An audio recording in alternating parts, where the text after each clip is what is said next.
На телеканале МКТБ информационный выпуск «Новины час мясцовы» у студии Олеси Ушаковой и галоўнае сёння. Настроена конкретные справы. На пленуме профсоюзных работников агропромыслового комплексу обмерковали социально-экономичные правы супрацоўнікаў. Электронные пашпарты беларусы смогут атрымаць лічбавыя карткі, пачынаючы з наступнага года.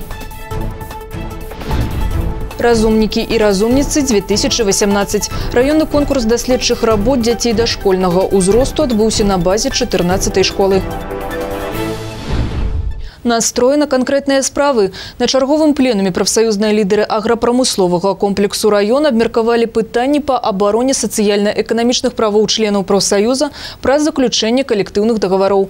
Тему працягне наш корреспондент. Калі да справы падыходзіць нефармальна, то калектыўны дагавор можа рэальна ўплываць на паляпшэнне становішча кожнага работніка ў параўнанні з дзеючым заканадаўствам. Праўда, з адной умовай. Абавязацельствы павінны быць выконваемымі. Напрыклад, у многіх пагадненнях запісваецца цэлы шэраг мер, якія не патрабуюць матэрыяльных затрат. Гэта заключэнне дагавораў на бестэрміновы ці максімальны тэрмін з сумленнымі работнікамі, незвальненне працуючых за 3 гады да пенсіі. Асаблівая ўвага маладым спецыялістам. Каб замацаваць іх на вёсцы, многія кіраўнікі разам з прафсаюзамі ствараюць для ўчарашніх выпускнікоў дадатковыя льготы і бонусы, замацаваныя ў калектыўных дамовах. Есть определенные гарантированные законом надбавки, но их можно развить, то есть установить больше какие-либо доплаты, стимулирующего и другого характера, потому что закрепление специалистов молодых на районе – это очень важно для какого-либо хозяйства. Зразумела, что сегодня у кожнай сельскагаспадарчай арганізацыі рознае матэрыяльнае становішча. Адна справа на паперы замацаваць шэраг станоўчых момантаў і зусім другая іх выканаць.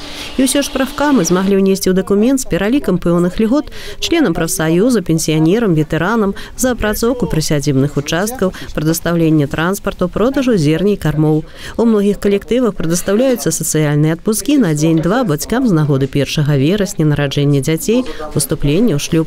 Разам з тым, усе пункты прадугледзець немагчыма. І вельмі важна, каб прафкамы сумесна з кіраўніцтвам заўсёды знаходзілі магчымасць падтрымаць лепшых. Животноводы Субхожова Агро 2009, они должны были получить выше класс по своей работе, как доярка и доер, да, должны были повысить класс свой в связи с тем, что они участвовали в областном и районном конкурсе операторов машинного доения. Класс повысили, а зарплату не добавили. Мы вмешались, дали рекомендацию и этим ребятам доплатили до их зарплаты положенную сумму. Не здымаецца з павесткі дня повышение ўзроўню зарплаты работникам агропромыслового комплексу. На сённяшні дзень у 10 сельгасарганізацыях тарыфная ставка ніжэйшая за бюджэтную. Ахова працы і прафілактыка вытворчага траўматызму таксама павінны быць пастаянна ў полі зроку прафсаюза. Разам з тым, маральная падтрымка чалавека, адзнака яго заслуг у калектыве, заўсёды робіць справу зусім не другарадную. Алла Маркелова, Алексей Андреевский, МКТВ. Беларусы атрымаюць першыя электронныя пашпарты ўжо ў наступным годзе. Аб гэтым паведаміў міністр сувязі і інфарматызацыі Дмітрий Шытко. До конца наступнага 5-годдзя ў краіне плануецца стварэнне беларускай інтэграванай сервісна-разліковай сістэмы і новага варыянту агульнадзяржаўнай аўтаматызаванай інфармацыйнай сістэмы. Беларуская інтэграваная сервісна-разліковая сістэма з'яўляецца па сутнасці электроннай версіяй пашпарта. На картцы у тым ліку будзе электронны лічбавы подпіс. Плануецца, што ўсе працы па выпуску карт будуць зроблены ў 2019 годзе. Выдача будзе праходзіць на падставе адпаведнай заявы ад чалавека. Уладальнікі сабак павінны зарэгістраваць сваіх пітомцаў і плаціць налог на іх, нагадвае міністэрства па падатках і зборах. У адваротным выпадку неплацельшчыкам пагражае штраф да 15 базавых велічынь. Налог павінны плаціць гаспадары сабак, калі жывёле больш за 3 месяцы. Ад выплат вызвалены толькі некаторыя катэгорыі людзей. Да іх адносяцца інваліды па зроку, для якіх сабака-павадыр неабходнасць. Таксама пенсіянеры, што не працуюць, інваліды першай і другой групы, але пры адсутнасці рэгістрацыі па месцы жыхарства працаздольных грамадзян і пры ўмове, што вызваленне ад падатку толькі за аднаго сабаку. Таксама вызваляюцца гаспадары чацвераногі, што жывуць у асабістым доме, але сабака павінен быць адзін і не прыносіць дахода. Памер падатка складае складае 0,3 базавай велічыні ў квартал. Гэта 7 рублей 35 копеек. Калі парода сабакі уключана ў спіс патэнцыяльна небяспечных, трэба будзе выдаткаваць са сродкаў 1 базавую ці 24,5 рублей ў квартал. Аплата будзе уключана ў жыроўкі на камунальныя паслугі. В соответствии с данными правилами разрешается собак и кошек, занимаемых семьей в отдельной квартире, но не более 2 животных в отдельной квартире многоквартирного жилого дома. В квартире, где проживает несколько нанимателей, разрешено содержать не более 1 животного на семью нанимателя при согласии всех совершеннолетних граждан, проживающих в квартире. Запрещается содержать незарегистрированных животных. Собаки и кошки подлежат регистрации в течение 3 дней со дня приобретения. Щенки и котята должны быть зарегистрированы в возрасте от 3 до 3,5 месяцев. Регистрация собак и кошек производится организациями, определенными местными исполнительными распорядительными органами. В нашем Молодеченском районе это ЖРЭО номер 236, ЖКУ Радашкович, Чисть, Березинская. При регистрации собак, кошек их владельцам выдается регистрационное удостоверение и жетон установленного образца, который должен быть постоянно прикреплен к ошейнику животному. Галоўная тэма бяспека. У рамках рэспубліканскай акцыі «Бяспечны Новы год» супрацоўнікі Маладзечынскага аддзела па надзвычайных сітуацыях сустрэліся з калектывам і адпачуваючымі ў санаторыі «Сасновы Бор». Намеснік начальніка ГРАНС Дзяніс Ушацкі ў сваім выступленні падкрэсліў, што для выратавальнікаў важна адно, каб кожны з прысутных зразумеў, жыццё гэта не кіно, другога дубля можа і не быць. Таму усе разам дружна абмеркавалі, як правесці студзеньскія святы без лішніх праблем. За правільныя адказы ў інтэрактыўнай гульні пераможцы атрымлівалі прызы. А на заканчэнне мерапрыемства усім прысутным былі раздадзены брашуры з інфармацыяй на супрацьпажарную тэматыку. Наши дети. Новогодняя доброчинная акция пройдет на Миншине с 10 снежня по 11 студзеня 2019 года.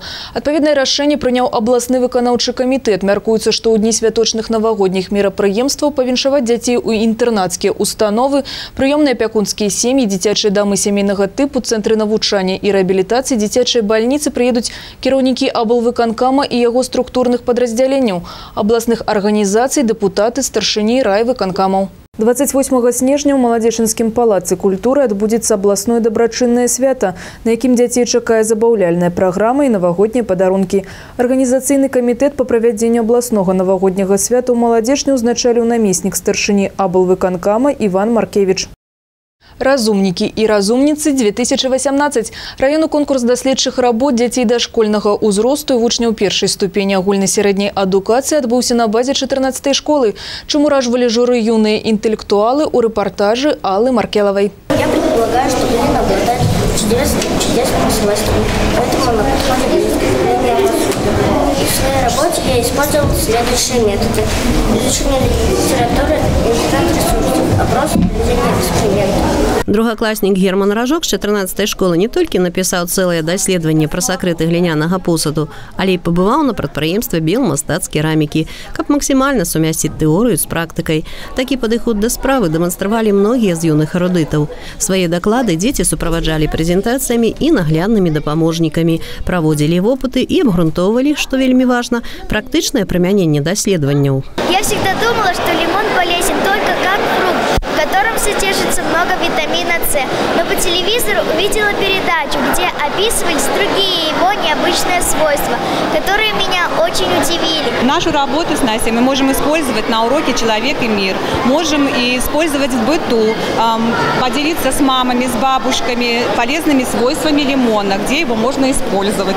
У 5 секцыях юныя даследчыкі ўводзілі ў курс спраў журы наконт таго, чаму прадметы ў вадзе здаюцца большымі, а дрэвы па восені жаўцеюць, як змяняліся гульні ў беларусаў на працягу 3 пакаленняў і з чаго можна зрабіць вучнёўскае чарніла ў домашніх умовах. Многія з дзяцей свае даследаванні праводзілі на кухнях. Экалагічна чыстае і паўнавартаснае харчаванне – гэта праблема актуальная сёння ва ўсім свеце. Мы с Золушкой хотим сделать этот праздник ярче, поэтому для всех участниц конференции мы подготовили квест-игру. Мы подготовили эксперименты на станции «Вкусная наука». Зразумела, без актыўнай падтрымкі бацькоў, педагогаў і выхавацеляў гэта мерапрыемства проста не адбылося б. Многія працавалі цэлымі сямейнымі экіпажамі.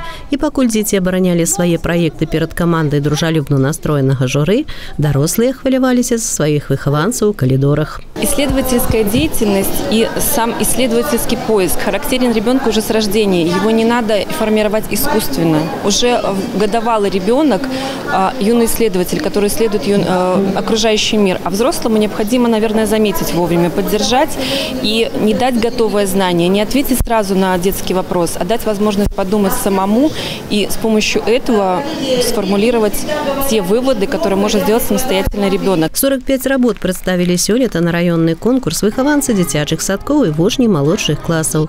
Сваю хвіліну славы, падмацаваную дыпломамі і медалямі, атрымаў кожны з удзельнікаў. Лепшыя работы будуць адпраўлены на абласны тур, а мерапрыемства пасадзейнічае адкрыццю новых талентаў. Алла Маркелова, Иван Бялкоў, МКТВ. Гэта ўсе навіны, што мы паспяваем расказаць вам. Сіноптыкі абяцаюць паступовае паніжэнне тэмпературы, а таксама ападкі ў выглядзе снегу. Падрабязна аб надвор'і адразу пасля кароткай рэкламы. Не пераключайцеся.